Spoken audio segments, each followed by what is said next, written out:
Yo tout le monde, j'espère que vous allez bien. Aujourd'hui on se retrouve sur The French Touch. Attention, j'ai amélioré le mot. Comme je vous l'avais dit la dernière fois, The French Touch est un jeu interactif où nous faisons un meurtrier, que là on a capturé une petite fille, on est occupé d'expliquer par où et comment et on ne doit pas se faire prendre. D'ailleurs je regarde les informations qu'on a pour l'instant. Caractéristiques, sadisme instable. Avance en sécurité, identifié, anonyme. Ok, c'est bon. Mes pistes, un meurtre de signature et basta, un vrai pro. Je suis bien trop gentil pour me faire attraper. Je suis une vraie ombre, un véritable assassin. Ok, très bien, d'accord. Alors, j'ai mis en lecture sombre, comme ça, je pense que ça va rendre mieux sur la vidéo. Voilà, c'est juste pour ça. Maintenant, on commence réellement. Frenchy, s'il te plaît. Se nommer soi-même de la sorte lui préoccupait un certain plaisir personnel. La victime n'arrivait pas à y croire. Elle avait entendu parler de ce Français aux informations du soir lorsque ses trois frères, ses parents et elle regardaient la télévision en mangeant de la malbouffe américaine classique. La victime s'appelait Marc Ducas et vivait à Chicago. On avait surnommé ce tueur le Français parce que sa victime avait été trouvée nue avec le drapeau français dessiné sur l'intégralité du corps. Le contexte du meurtre gardé plus ou moins secret pour ne pas choquer les plus jeunes téléspectateurs avait été horrible d'après les souvenirs abcès qu'elle en avait Queenie. Lorsqu'elle eut conscience de la personne en face d'elle, elle regarda de plus près, il était blond et avait la peau blanche qui confondait presque avec sa salopette.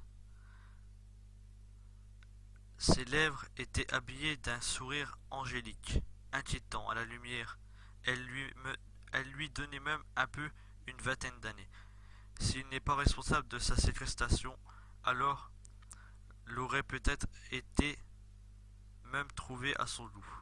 La seule chose perturbante dans tout cet enchaînement de pensées était que le corps de Mark avait été retrouvé à Chicago dans l'Illinois. Or, on était à Springfield. Enfin, elle était toujours à Springfield. Où suis-je? Sinon, ça va? Demanda-t-il, comme une fleur. Il tourna la tête pour chercher une chaise ou un support pour s'asseoir, mais ne trouva rien de ce genre. Finalement, il s'accroupit pour arriver à la hauteur de sa proie. Vous, vous, vous êtes Bagel Queenie? Le français, oui. Tu l'as déjà dit. Mais je vais le dire de me surnommer Frenchy parce que ça ne va pas le faire sinon. T'aimerais qu'on t'appelle Marguerite, toi? Elle ne répondit rien. Marguerite? Je ne disais rien à personne.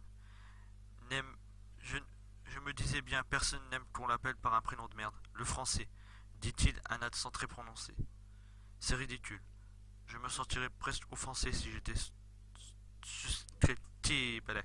Oula. Un temps se fit sentir que Queenie réussit à émettre un son peu audible. Que. Qu'est-ce que vous allez me faire? Moi? Il s'assit par terre désormais. C'était la victime qui regardait son bourreau de haut.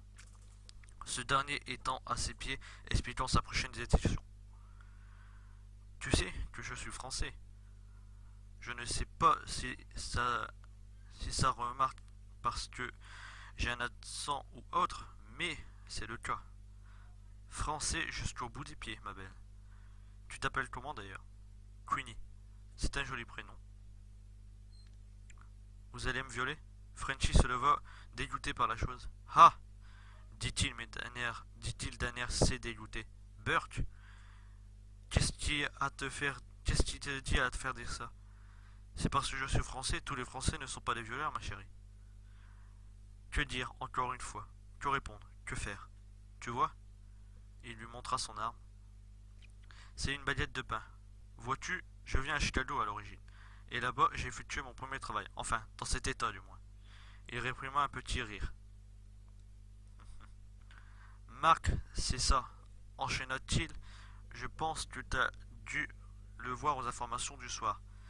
Ça fait un sacré buzz. Queenie hocha la tête et délicatement Frenchy se déplaça derrière sa victime, ne faisant qu'inquiéter encore plus cette dernière, en train d'imaginer le pire pour elle. La petite fille courageuse qui se débattait pour sortir d'ici était partie il y a bien longtemps. Seule la peur était restée en elle. Queenie se battait intérieurement pour ne pas laisser une nouvelle larme couler sur sa joue. En partant de Chicago, poursuivit Frenchy, juste après avoir fait mon boulot sur Marc, j'ai acheté une baguette de pain et j'ai trouvé cet entrepôt fort spacieux, ajouta-t-il. Sa voix revenait vers elle. Ensuite, j'ai gardé ma baguette chaude durant ma route à Chicago, Springfield, pour ramollir, et lorsque je suis venu ici, je l'ai mise au frigo. Crois-moi ou non, elle était assez facile de mettre une baguette de pain dans le frigo. Voilà ce qui était devant elle. La baguette ornée d'eau gelée sur toute sa longueur. Il la tenait dans ses mains tel un policier qui tenait sa matraque lors d'une émeute. Pendant que je suis venu te chercher, elle a eu le temps de refroidir. Crois-moi, elle est bien dure. Et il n'y a aucune allusion sexuelle dans cette phrase, conclut-il avec un sourire. Sans cri gardé, il porta son arme vers la figure de sa victime par un coup violent. Les lèvres de cette dernière laissaient une goutte de sang, première blessure. Dur comme de la fer, n'est-ce pas? Précisa-t-il, son air angélique habitant toujours son visage. Oh oui, il aime ça.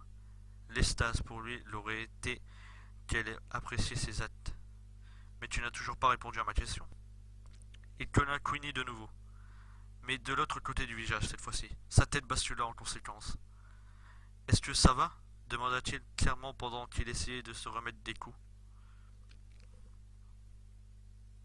Qu'essaya de se remettre des coups. La victime cracha du sang. Alors que le bourreau se dirigeait vers l'autre côté, l'angle était parfait pour un nouveau coup sur le dos, et l'adolescent, et clac, quelques vertèbres de déplacées.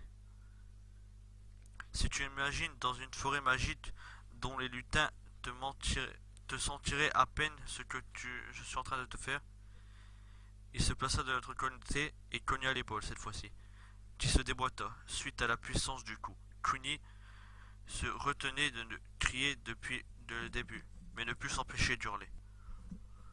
La rassurer, le laisser. Je pense que je vais... Vous allez dire que c'est sadique, mais je vais la rassurer.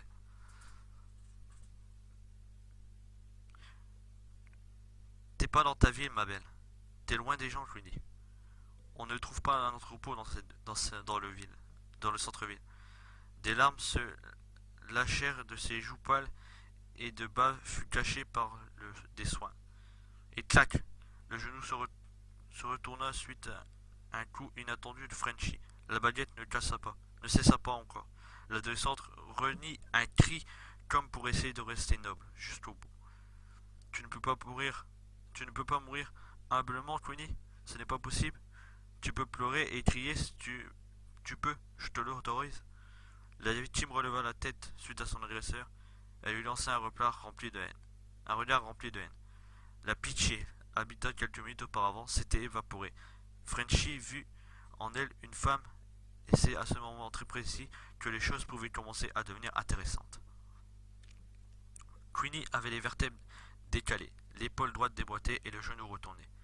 Elle était cependant sûre de pouvoir courir jusqu'à la sortie. La porte n'était qu'à une cinquantaine de mètres devant elle. Elle pouvait le faire si elle avait à sortir de cette chaise, et c'était dans l'espoir que Frenchy pût se divertir. Désormais, Queenie, que le monde connaît, était partie. Après avoir admiré sa sortie, elle baissa la tête. Les liens se défont. Oui, ils se défont. Je suis libre. Oui, tu es libre, dit Frenchy.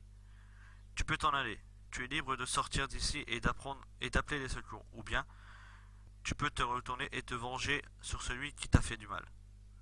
Tu as le choix. Mais il n'y a qu'un seul moyen de t'en sortir. Un seul et unique moyen d'arrêter tes souffrances pour toujours. Queenie patienta quelques secondes, puis arriva à se relever malgré la douleur qui habita son corps et malgré les larmes qui ne cessaient de couler. Rien à faire. Elle allait sûrement pleurer pendant quelque temps après cet événement. du moins ce qu'elle croyait.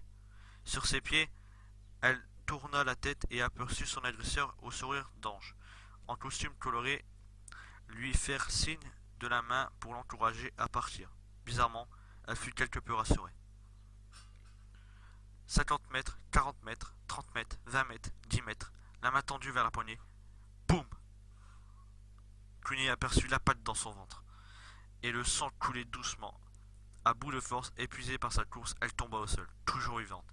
Elle put voir Frenchy arriver lentement vers avec un sachet de sel à la main. Debout, il fit tomber des grains sur la plaie de la victime, sentit comme des millions de piqûres sur le ventre. Elle se rappela des frères, ses parents, son lycée, ses amis, sa vie. Vous avez dit, alors toi, tu n'es franchement pas intelligente. Tu pensais vraiment que j'allais te laisser partir? La bonne réponse était de te venger. Tu n'aurais pas eu toute cette course à te coltiner.